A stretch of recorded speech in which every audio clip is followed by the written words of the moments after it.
बच्चों की चीखों पुकार, बूढ़ों की बेबसी और मस्जिद अक्सा के सहन में बहता हुआ खून। ऐसा लगता था जैसे अंधेरा हमेशा के लिए उतर आया हो, जैसे उम्मीद का आखिरी चिराग भी बुझ चुका हो। मगर तारीख गवाह है, जब जुल्म हद से बढ़ता है तो कुदरत अपना फैसला सुनाती है। काले बादलों के समंदर में एक चांद उभरता है, तन्हा मगर पुरअज़्म, खामोश मगर तूफान अपने अंदर लिए हुए। वो तलवार भी रखता था और आंखों में आंसू भी। वो सिपह सालार भी था और अल्लाह का आजिज बंदा भी।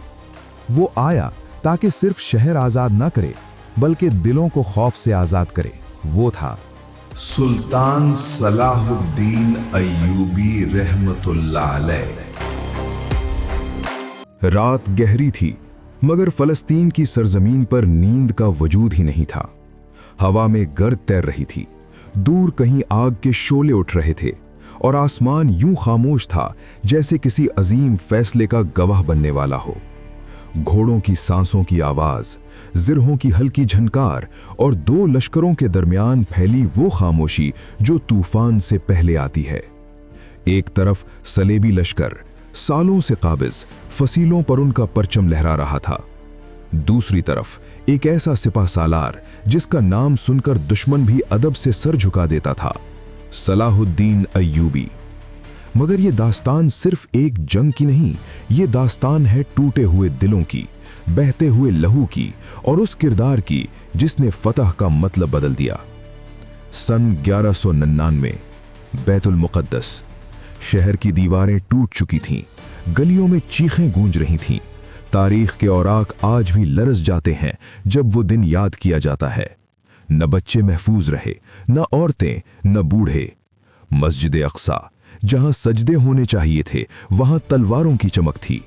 खून इतना बहा कि मौर्रखीन ने लिखा, घोड़ों के सुर सुर्ख हो गए थे। उस दिन सिर्फ एक शहर नहीं गिरा था, उम्मत का दिल जख्मी हो गया था। मगर तारीख का उसूल है, अंधेरी रात हमेशा कायम नहीं रहती। एक सुबह आनी थी और उस सुबह का नाम था यूसुफ बिन अय्यूब। तकरीद का एक सादा सा घर, न शाही महल, न सोने के झूले, मगर तकदीर ने फैसला कर लिया था, ये बच्चा बड़ा होकर सिर्फ जमीनें फतह नहीं करेगा, ये दिलों को जोड़ेगा, इंसानियत को इज्जत देगा। बचपन ही से इसकी तरबियत तलवार और इल्म दोनों के साथ हुई। इसे सिखाया गया, असल ताकत जुल्म में नहीं, इंसाफ में होती है। असल फतह कत्ल में नहीं, रहम में होती है।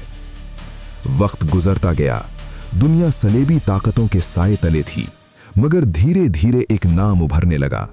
पहले सिपाही, फिर कमांडर, फिर सुल्तान। मगर इसकी असल पहचान कुछ और थी। वो फतह करता था मगर इंतकाम नहीं लेता था। वो दुश्मन को हराता था मगर जलील नहीं करता था। लोग कहते थे, ये शख्स तलवार से कम किरदार से ज्यादा जीतता है। मिस्र इसके कब्जे में आया, मगर शहर महफूज रहा। न लूट मार, न खून रेजी। दुश्मन भी हैरान थे, ये कैसा फातेह है जो रहम करता है। मगर सलाहुद्दीन जानता था, असल मकसद अभी बाकी है। एक शहर, एक अमानत, एक जख्म, बैतुल मुक़द्दस। रातों को वो तन्हा इबादत में खड़ा रहता, आंखों में आंसू, लबों पर दुआ। ए अल्लाह, अगर बैतुल मुक़द्दस की आज़ादी मेरे हिस्से में लिखी है तो मुझे इसका वसीला बना, मगर मेरी वजह से किसी बेगुनाह का खून न बहे। ये अल्फाज एक बादशाह के नहीं थे, ये अल्फाज एक ऐसे इंसान के थे जो फतह से पहले जवाबदेही से डरता था। फिर तैयारी शुरू हुई। सिर्फ लश्कर जमा नहीं किए गए, दिल जोड़े गए। मुस्लिम दुनिया जो टुकड़ों में बंट चुकी थी, उसे एक परचम तले लाना आसान नहीं था। मगर सलाहुद्दीन ने पहले नफरतें खत्म की, फिर सरहदें। उसने लोगों को याद दिलाया, बैतुल मुक़द्दस सिर्फ जमीन का टुकड़ा नहीं, ये ईमान का हिस्सा है। और यूं एक लश्कर तैयार हुआ जो सिर्फ जंग के लिए नहीं, बल्कि एक मुक़द्दस जिम्मेदारी के लिए निकलने वाला था। सन 1187, गर्मी अपने उरूज पर थी।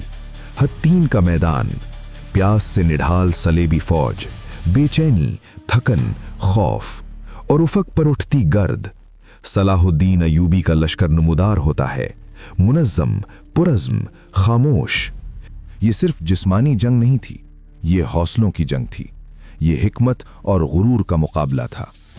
तारीख ने वो लम्हा देखा जब सलीबी फौज टूट गई, उनके बड़े बड़े सरदार गिरफ्तार हुए। वो लोग जो बरसों तक जुल्म की अलामत समझे जाते थे, अब बेबस खड़े थे। मगर यहां वो मंजर पेश आया जिसने सलाहुद्दीन को सिर्फ फातिह नहीं बल्कि तारीख का अजीम किरदार बना दिया। कैदियों के साथ हुस्ने सुलूक किया गया, न इंतकाम की आग न बेरहमी।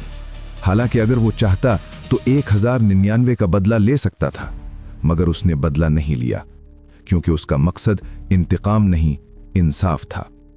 अब रास्ता खुल चुका था, मंजिल एक थी, बैतुल मक़दस। वो शहर जिसके लिए आंखें बरसों से अश्कबार थीं, वो शहर जिसका नाम सुनते ही दिल धड़क उठते थे। सलाहुद्दीन का लश्कर बैतुल मक़दस की तरफ बढ़ा। शहर के अंदर खौफ फैल चुका था, लोगों को 1099 याद था। वो सोच रहे थे कि अब शायद वैसा ही इंतकाम होगा, मगर उन्हें मालूम नहीं था कि तारीख एक नया बाब लिखने वाली थी। बैतुल मक़दस का मुहासरा हुआ, चंद दिन की मुज़ाहिमत, मगर बिल आखिर शहर ने हथियार डाल दिए।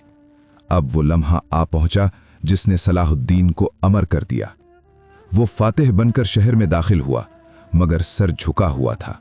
न गुरूर, न तकब्बुर, न कत्ले आम का हुक्म, न इंतकाम की आग, बल्कि ऐलान हुआ, जो फिदिया देकर जाना चाहे जा सकता है, जो रहना चाहे अमान के साथ रह सकता है। औरतों, बच्चों, बूढ़ों को तहफ़्फ़ुज़ दिया गया। जो फिदिया न दे सके, उनका फिदिया खुद सलाहुद्दीन ने अदा किया। ये वो मंजर था जो दुनिया ने पहले कभी नहीं देखा था, एक फातिह जो दुश्मनों पर भी रहम कर रहा था। फिर वो लम्हा आया जब मस्जिद अक्सा को पाक किया गया। वो जगह जहां कभी खून बहाया गया था, आज वहां आंसू बह रहे थे, शुक्र के आंसू। सजदे हो रहे थे, तकबीरें बुलंद हो रही थीं। मगर इस सब के दरमियान सलाहुद्दीन अय्यूबी खामोश खड़ा था। न जश्न मनाया, न फख्र के नारे लगाए, क्योंकि वो जानता था ये उसकी फतह नहीं, ये अल्लाह की अमानत थी जो उसे वापस करने की तौफीक मिली थी। बैतुल मक़दस दोबारा अमन का शहर बन गया।